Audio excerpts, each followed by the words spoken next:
কালকে কে কে আপনারা গুজরাট টাইটান্স আর আরসিবির খেলাটা দেখেছেন? এই খেলার কিছু সুন্দর মুহূর্ত আপনাদেরকে আমি তুলে ধরব। মোহাম্মদ সিরাজ যখন ওভারের দ্বিতীয় বল করতে এসে কি করলো, সে থেমে গেল। অপোজিটে কে ছিল? দ্য কিং কোহলি, বিরাট। মোহাম্মদ সিরাজ হয়তো কখনো ভাবেনি যে বিরাট কোহলির অপোজিটে তাকে বল করতে হবে, আর বিরাট কোহলিও কখনো ভাবেনি যে তার সবথেকে প্রিয় কাছের মানুষটার বল তাকে ফেস করতে হবে। কি সুন্দর একটা মুহূর্ত সেই সময়টা ছিল।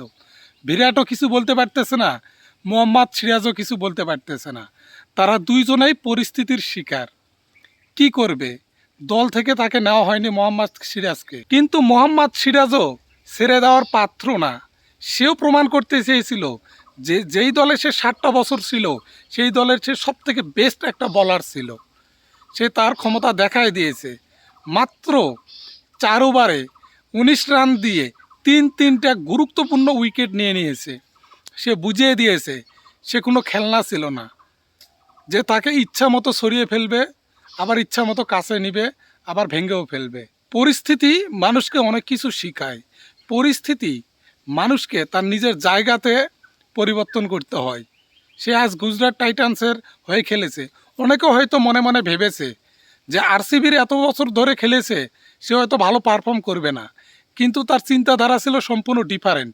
সে এইটা বোঝাতে চেয়েছিল যে আমি এই দলে আমার সর্বোচ্চটা দেওয়ার চেষ্টা করেছি, কিন্তু ভাগ্য আমাদের সহায় করেনি, তাই আমরা কখনো সফলতা পাইনি।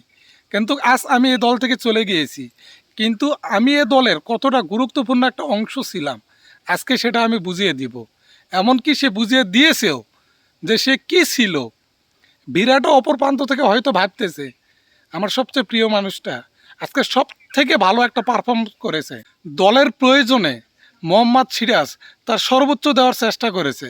অপোজিটে বিরাটও হতবাক হয়েছিল, সে এই ম্যাচে কিছু করতে পারেনি, কিন্তু তার সতীর্থরা সর্বোচ্চ চেষ্টা করেছে এই ম্যাচটা একটা গুরুত্বপূর্ণ পর্যায়ে নিয়ে যেতে, এই ম্যাচটা একটা জিতার মতো পর্যায়ে নিয়ে যেতে, কিন্তু তাদের ভাগ্য সহায় ছিল না। তাই তারা গুজরাট টাইটান্সের কাছে হার মেনেছে। কিছু করার নাই ভাই, এটা খেলারই অংশ। কেউ হারবে, কেউ জিতবে।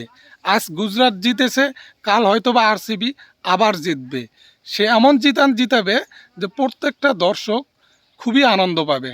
2025 সালের এই আইপিএলে সুন্দর সুন্দর কিছু মুহূর্তগুলো আপনাদের মাঝে আমি তুলে ধরব।